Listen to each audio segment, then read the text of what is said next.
da Conectas Direitos Humanos. Para quem não conhece, a Conectas é uma organização não governamental, uma ONG, que foi criada há 13 anos, quase 13 anos, aqui em São Paulo, e que, em âmbito nacional, trabalha com questões de acesso à justiça, principalmente sistema prisional, e hoje, mais fortemente, também questão de violência policial. É um prazer tê-los aqui. Agradeço muito a presença de todos, e especialmente a presença do Cazé, que não é... Eu fiquei sabendo agora que Peçanha era um apelido, é Cazé Pessini. Desculpa o erro, Cazé. O Cazé é apresentador do programa Liga, da Rede Bandeirantes, e a gente se conheceu faz alguns meses, e, desde então, vem sendo uma parceria super bacana. O Cazé ajudou a pensar e a conceber esse evento de hoje, não está aqui só apresentando, mas ajudou realmente a pensar as questões, a estruturar o que seria bacana ser debatido aqui. Então, muito obrigada, Cazé. Gostaria também de agradecer imensamente o Dr. Luiz Fernando Toffoli, que é médico pela USP, doutor em psiquiatria, na USP também, é professor doutor do Departamento de Psicologia Médica e Psiquiatria da Unicamp. Muito obrigada. E ao Dr. José Henrique Torres, que é juiz de direito titular da Vara de Júri de Campinas, professor de Direito Penal da PUC de Campinas também, e ex-presidente da AJD, que é a Associação Juízes para a Democracia. Esse é o terceiro encontro, chamado Diálogos Cultura, Conectas Cultura, que a Conectas decidiu criar para poder debater alguns dos temas que nós trabalhamos, as 32 pessoas que compõem a Conectas diariamente, para poder debatê-los de uma forma mais ampla com a sociedade, com vocês que estão aqui. Tirar os temas do escritório, como a gente conversa ali, e debatê-los de forma ampla, de forma democrática, com a sociedade, com vocês, sem tabus, sem medos, para que a gente possa todos crescer com isso, para que nós possamos crescer com isso. O primeiro debate foi feito acerca do ativismo digital. Então, o que se dava para mudar o mundo num clique? Era a provocação. A gente ainda não chegou a uma resposta. O segundo debate foi com relação à Copa do Mundo e direitos humanos. Se teria algum impacto nos direitos humanos, seria um evento desse porte. Trouxemos pessoas da África do Sul para falar sobre o assunto, que já tinha tido Copa lá. E hoje, esse debate, porque a lei de drogas precisa mudar. Esse debate acontece num momento bem oportuno. Nos próximos meses, a gente não sabe bem quando, mas logo mais, o Supremo Tribunal Federal vai discutir a constitucionalidade da atual lei de drogas no Brasil. Então, essa lei foi criada em 2006 e, desde então, vem encarcerando milhares de pessoas no sistema prisional brasileiro. A lente que a Conectas usa para trabalhar com a questão de drogas é a lente do sistema prisional. O que eu estou querendo dizer com isso é que hoje estão atrás das grades no Brasil 550 mil pessoas. Hoje o Brasil tem mais de meio milhão de pessoas presas, é a terceira população carcerária do mundo. Nos últimos 20 anos, a população carcerária cresceu 380%, enquanto a população fora das prisões cresceu 30%. Então, tem um encarceramento em massa acontecendo diariamente nesse país. E o argumento jurídico, a base jurídica de grande parte dessas prisões é a atual lei de drogas, que não distingue quem é traficante e quem é usuário. Então, eu sempre falo que se eu aqui no meu carro com ar-condicionado na Avenida Paulista, se eu tiver X quantidade de droga, muito provavelmente, se um guarda me parar, ele vai falar que eu sou usuária e não vai me prender por isso, porque a lei atual não prevê pena de prisão para usuários. Se outra pessoa, provavelmente não da minha cor, não da minha classe social, for pegar com a mesma quantidade da mesma droga, bem provavelmente essa pessoa vai ser enquadrada como traficante e vai para um sistema prisional que vocês já conhecem e sabem como é. É importante, além da lente jurídica do assunto, a gente olhar para a questão das drogas por uma lente de saúde pública. Então, por isso, um dos convidados aqui hoje. E, juridicamente, por toda essa razão do STF, além de todo o impacto que essa lei tem hoje na sociedade brasileira. Então, só para finalizar, queria agradecer de novo a todos, dizer que esse debate está sendo transmitido pelo Fluxo. O site do Fluxo é fluxo.net, está sendo transmitido pelo Ustream, Bruno? O Bruno Torturra está ali atrás. E dizer qualquer informação adicional sobre a Conectas no nosso site, conectas.org, ou no Facebook, que é facebook.com/conectas. Tá bom? Muito obrigada e bom debate a todos.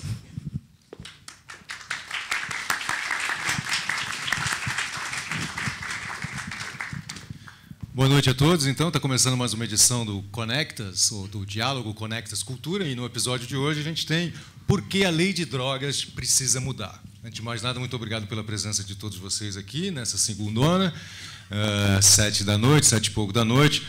Obrigado também à presença do Toffoli e do Torres. A gente acredita que o ponto de partida da nossa discussão não seja assim uma unanimidade entre todas as pessoas que estejam aqui. Na verdade, entre os brasileiros não é mesmo. As pessoas aparentemente estão, não diria satisfeitas, mas elas vão junto com a corrente e continuam apoiando a atual política de drogas. Então, eu gostaria de começar pelo Torres, respondendo, por favor, realmente precisa mudar? É verdade que não está funcionando? O que está acontecendo? Bem, boa noite a todos, boa noite a todas. Por que precisa mudar a lei das drogas? Precisa mudar porque a lei fracassou. Se é que nós tínhamos um problema com relação às drogas, um problema de consumo, um problema de comércio de drogas, se é que tínhamos, a lei das drogas foi criada em tese para se resolver esse problema. E, nesse particular, ela demonstrou ser um retumbante fracasso. E essa lei das drogas ela está inserida, na verdade, em algo maior, que é uma política de drogas, uma política de caráter até internacional, não é só nacional, uma política de drogas que estabelece como paradigma a guerra às drogas. Ou seja, a droga tem que ser guerreada, tem que ser atacada, os inimigos são bem definidos, e os inimigos não são apenas os vendedores, os comerciantes de drogas, mas são também os consumidores. E esses inimigos precisam, como em toda guerra, o inimigo precisa ser eliminado. Então, essa é a ideologia dessa lei. E essa lei, e essa ideologia toda, essa política internacional contra as drogas, fracassou. E 2 pontos apenas eu cito inicialmente, até para iniciar essa reflexão. Né? Durante esses 40 últimos anos dessa guerra incansável contra as drogas, os Estados Unidos, por exemplo, gastou 30 bilhões de dólares nessa guerra. Nós prendemos milhões e milhões de pessoas pelo mundo afora e no Brasil, inquestionavelmente. E o que aconteceu? O que é que nós conseguimos com isso?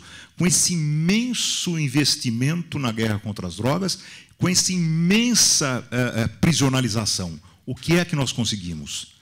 Absolutamente nada, a não ser ampliamos o comércio, ampliamos as drogas, ou seja, ficou muito pior a situação do que era antes. E para encerrar essa primeira reflexão, hoje a criminalização das drogas é pior que as drogas. Por isso que ela precisa mudar. Dr. Toffoli, do ponto de vista de saúde pública, isso também é uma verdade? Também assim, a lei contra as drogas não está ajudando a resolver o problema? Tem 2 vertentes que a gente precisa levar em consideração nesse contexto. Aliás, mas só para simplificar. Uma delas é, primeiro, a gente precisa entender que toda questão que envolve encarceramento envolve também saúde.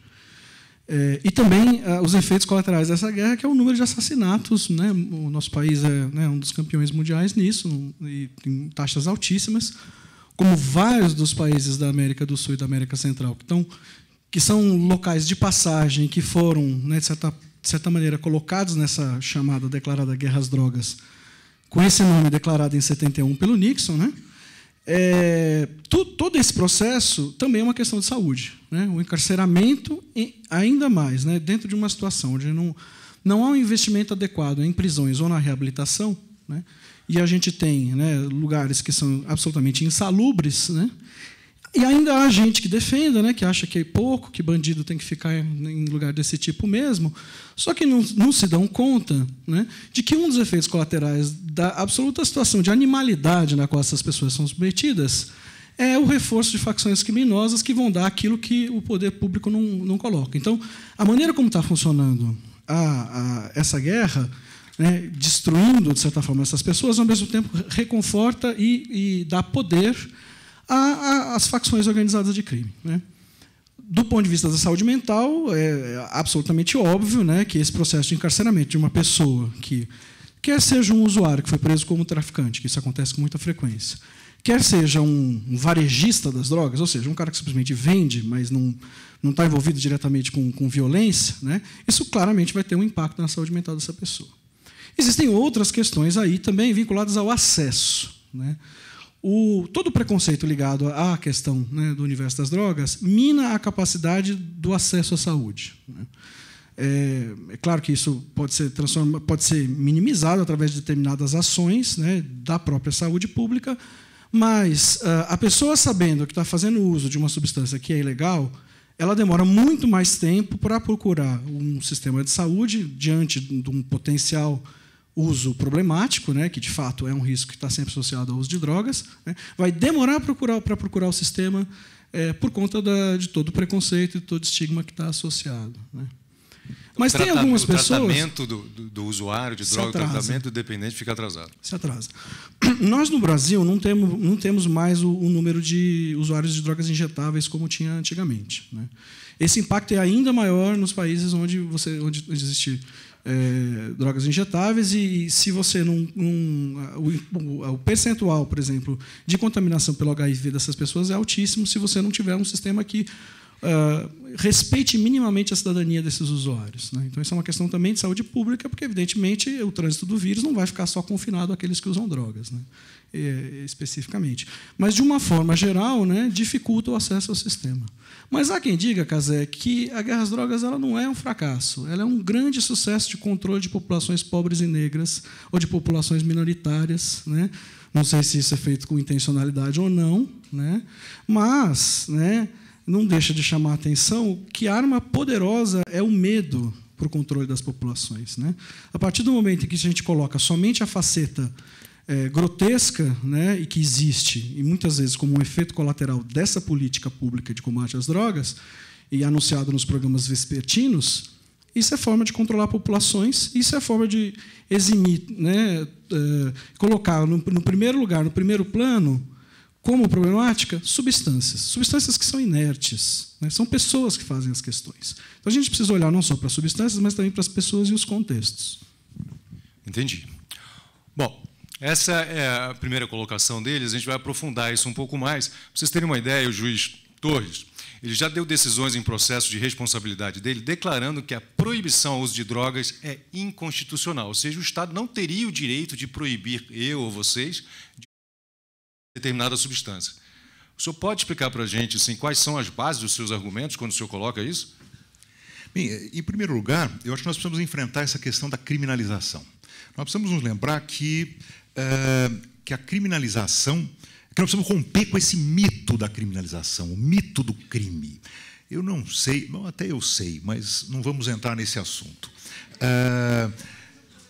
As pessoas acreditam ou foram levadas a acreditar que, criminalizando as condutas, nós resolvemos os nossos problemas.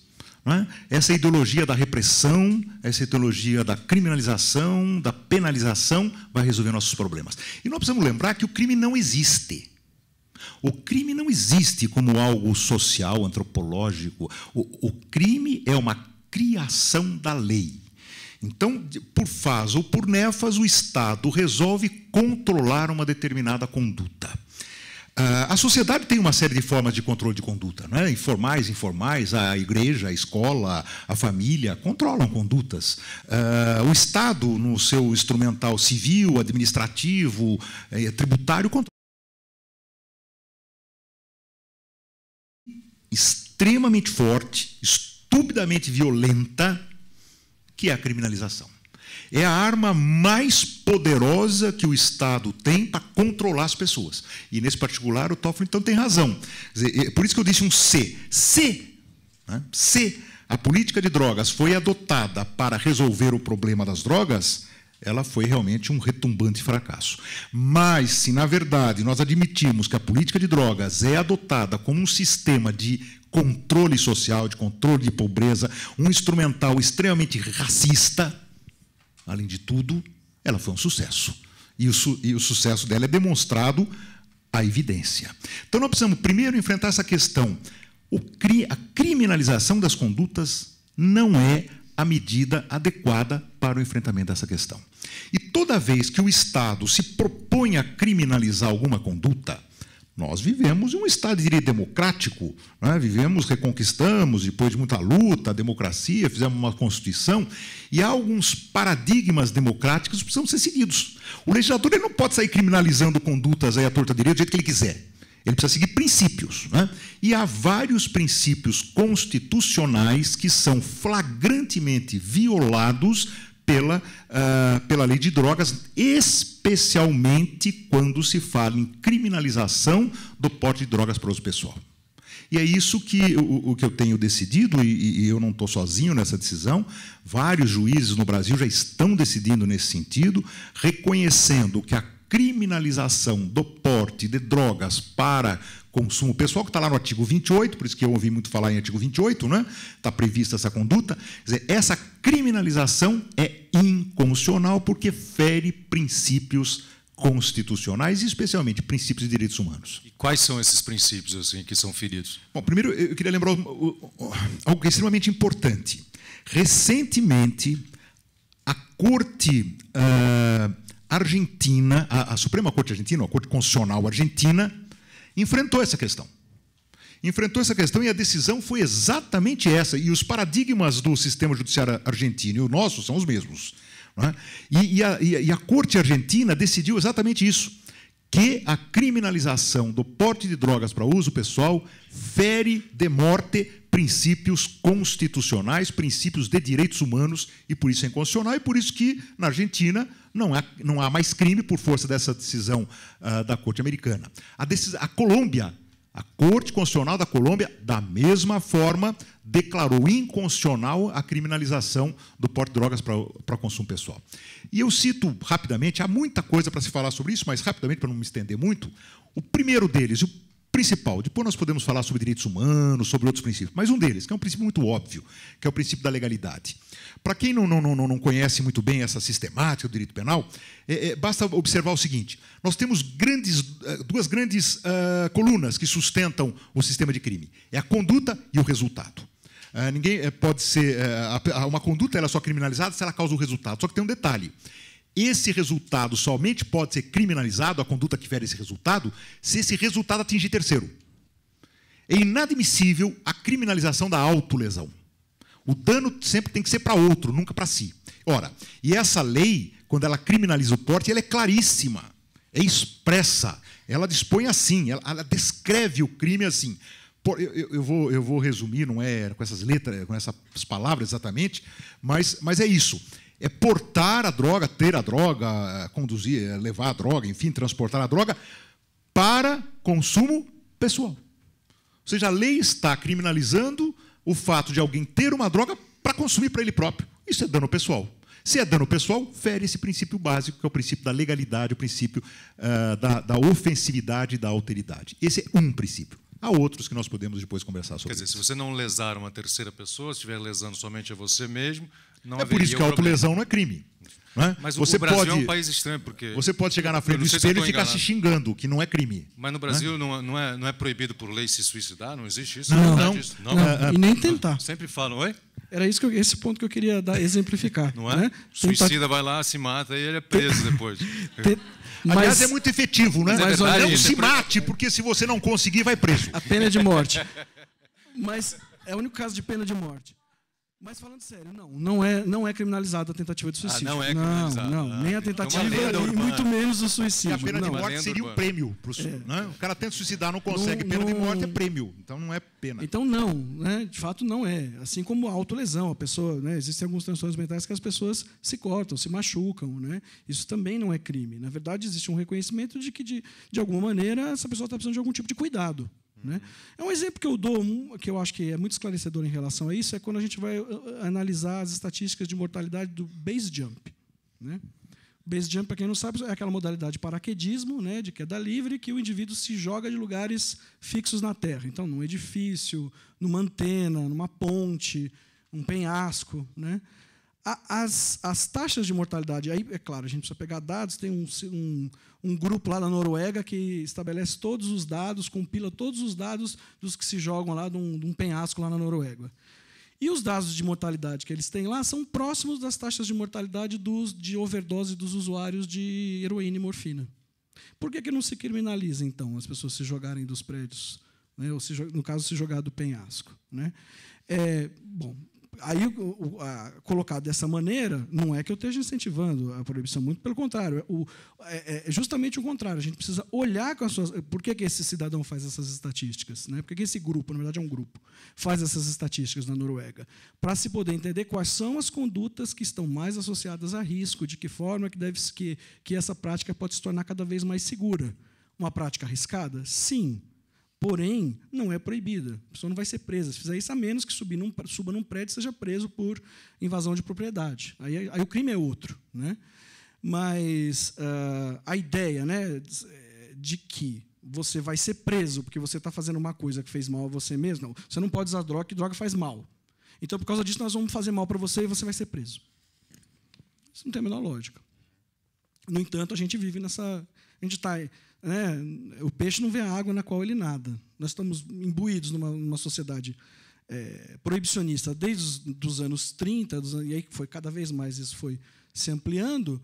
A gente não tem praticamente pessoas vivas que se lembram da época em que as drogas não eram proibidas. Então, isso parece absolutamente natural. E a gente esquece que, na história da humanidade, isso só aconteceu de uma forma sistemática de 80 anos para cá. Isso não quer dizer que drogas não tenham sido proibidas. Praticamente todas as drogas já foram proibidas em algum lugar, inclusive as legalizadas. Chamate já foi proibido, café já foi proibido, álcool já foi proibido. Chamate foi proibido. Café também? Café também. Café era proibido. Quando é um traficante. Quando foi descoberto? Agora é, né? Agora não é mais. Mas quando foi descoberto e foi começado a ser utilizado no mundo árabe, né, foi considerado uma coisa não muito adequada, né? E só que a pressão, né, do uso foi aumentando, chegou uma hora que estava todo mundo usando, aí os imãs determinaram de que não, o café é bom, não vamos mais proibir o café, porque você pode ficar o café rezando até altas horas porque você tomou café, então é uma coisa boa. Esse exemplo do café é muito interessante porque ele coloca o lugar de cada droga na sociedade, ele está vinculado a aspectos sociais, não apenas a aspectos... A classificação das drogas não tem a menor lógica médica. Não tem a menor lógica médica. O David Nutt, que é um famoso estudioso britânico, antiproibicionista, ele fez um levantamento com diversos experts a respeito do impacto das drogas, né? E a droga com impacto mais grave é o álcool, segundo esses especialistas. E as que têm um impacto mais leve são os alucinógenos, né? Tanto o risco para a pessoa que ingere quanto para a sociedade, né? E se alguém fala em LSD, todo mundo se arrepia, né? Então, não tem uma lógica científica essa discussão. Ela tem uma lógica que é social. Essa afirmação que você citou, você não pode usar drogas porque drogas fazem mal. Eu acho que todo mundo já ouviu isso, ou até mesmo falou, eventualmente, num dado momento. Então, quão mal as drogas fazem? É possível a gente saber quantos % das pessoas que usam uma determinada droga se viciam e realmente desenvolvem problemas e quantos % fazem um uso simplesmente recreativo, que não justificaria uma proibição e uma prisão, por exemplo? Então, os dados que a gente tem, eles são razoavelmente monótonos em relação a isso, eles mudam conforme a substância, mas é importante que a gente leve em consideração que não são só as substâncias, porque cada substância está vinculada a um cenário de uso. Então, também tem a ver com aspectos sociais. Acho que um exemplo bom disso é quando a gente fala de cocaína, né? Tem a cocaína na forma inalada de pó e tem o crack, que também é cocaína. É a mesma substância com formas de administração diferentes, que aí vai modular diferente, como as pessoas chamam, a brisa. Mas também o contexto social tem um contexto que pode ser de maior cuidado e de menor cuidado, né? O uso da cocaína em pó em círculos sociais da alta sociedade, ele é, na maior parte das vezes, pela maior parte das pessoas, controlado, né? Agora, sempre vai haver pessoas que vão fazer uso descontrolado de qualquer droga, né? Curiosamente, para algumas pessoas, esse grupo é quase que monotonamente a minoria. Mesmo quando a gente está falando de drogas mais pesadas, como heroína e morfina, os viciados, por assim dizer, os dependentes, são uma minoria do grupo dos usuários de drogas, né? E aí isso varia conforme a droga, né? Mas, Curiosamente, a droga que tem as taxas mais altas de pessoas dependentes é o tabaco. O álcool também tem taxas bem altas, mas aí também é equivalente a outras drogas ilícitas. E, por exemplo, maconha, 9% dos usuários de maconha são dependentes. Então a gente poderia considerar que é um percentual bem baixo mesmo. Quer dizer, o risco oferecido pela droga, de uma maneira geral, existe esse risco, evidentemente, mas acaba sendo uma porcentagem razoavelmente pequena do grupo que usa. Isso, mas a gente não pode ser leviano, porque para uma série de pessoas diante das quais o uso de drogas foi problemático, o impacto para a vida dessas pessoas e para a sociedade pode ser avassalador. Então a gente não pode relativizar de uma forma absoluta, dizer assim, não, está tudo tranquilo, não tem problema nenhum. Existem problemas, sim. E eu acho que o reconhecimento, eu entendo que o reconhecimento da existência desses problemas não está desvinculado a gente fazer uma desconstrução do universo penal. Muito pelo contrário, o dinheiro que é gasto nessa verdadeira fábrica de bandido, que é o sistema de justiça criminal ligado às drogas no Brasil, poderia ser muito melhor investido se a gente fosse trabalhar em prevenção, em educação para o uso das drogas e no sistema de tratamento mesmo, na acessibilidade ao sistema de tratamento. Muito se fala, por exemplo, de Portugal.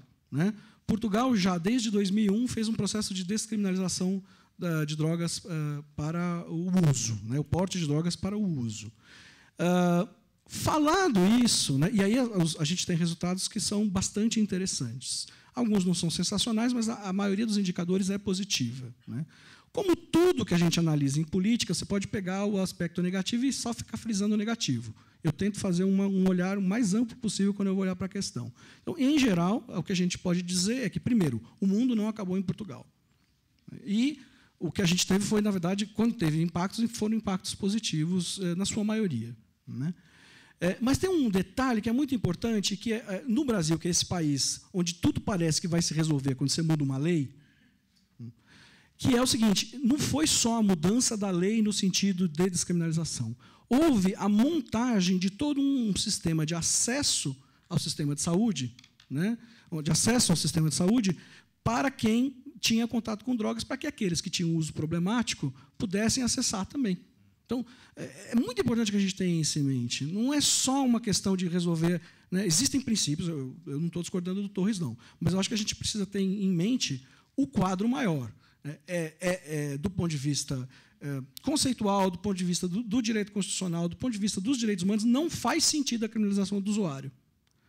Ao mesmo tempo, o que faz sentido é a gente cuidar de pessoas, tratar pessoas como pessoas. E, para isso, a gente precisa montar um sistema que dê acesso àqueles que vão precisar do sistema de saúde. Certo. Se não existe, então, se existe aqui um consenso sobre a não criminalização do usuário, o que se diria da produção e da venda da droga?